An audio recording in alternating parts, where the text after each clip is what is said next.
السلام عليكم. قصتنا اليوم تتهضر على واحد الشاب سميتو عمر.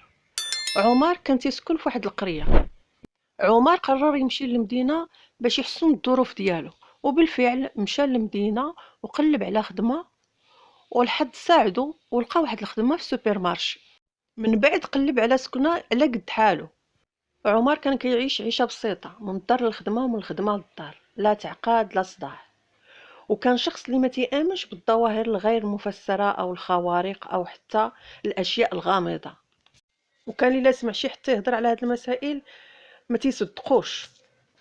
لكنه لاحظ منين سكن في هذا الدار وهو تيوقعوا له شي مسائل غريبه. مثلا فاش تيدخل للدار تيحط السوارت ديالو فوق الطبله اللي قريبه للباب، لكن الصباح فاش بغى يخرج ما لقاهمش في بلاصتهم. فاش بدا تيقلب لقاهم معلقين في الكوزينه. السبرديله ديالو اللي تيخلي في الحمام ولا الصباح تيلقاها تحت السرير. عمر بدا تيتعجب من هاد الحوايج اللي تيطرالو، عاود قال يمكن هذاك غير الاثار د العيا. واحد النهار رجع من الخدمه كالعاده في الليل، هو حل الباب وهي ريحه الماكله تعطيه، وهو دخل وهو يشم ان الريحه جايه من الكوزينه بحال شي حد مطيب الماكله.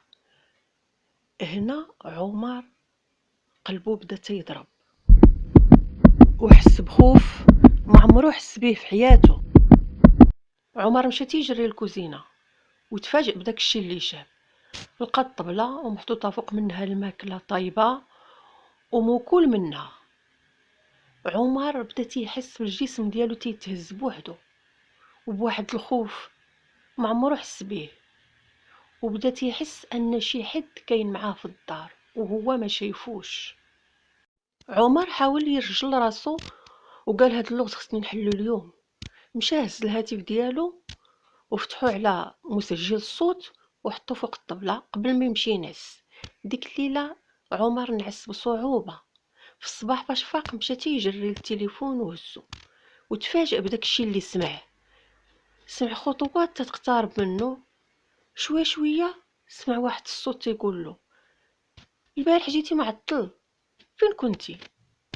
عمر وجهه جاب 100 لون فاش سمع ديك الهضره، وبقى جالس جامد في بلاصتو ما قدرش يتحرك مده طويله عاد باش قدر يتراجع. عمر نط تيجري ومشى هز الشنطه وبدا تيجمع في حوايجو. قال صافي اليوم غنخوي هاد الدار. لكن في اخر لحظه تراجع وقال خصني نحل هاد اللغز وخصني نعرف شكون صاحب هاد الصوت.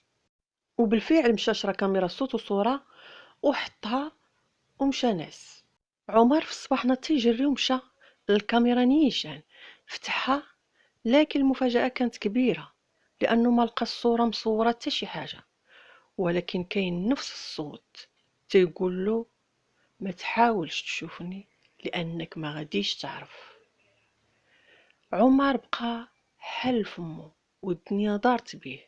عمر ناض ومشى نيشان هز الشنطه وجمع حوايجو وخرج من ديك الدار.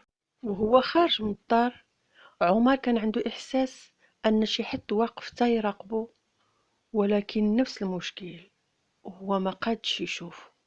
لحد هنا قصتنا انتهت. ما تبخلوش علينا بتعاليقكم وما تنساوش ديروا اشتراك وتفعلوا الجرس باش يوصلكم كل جديد على القناة.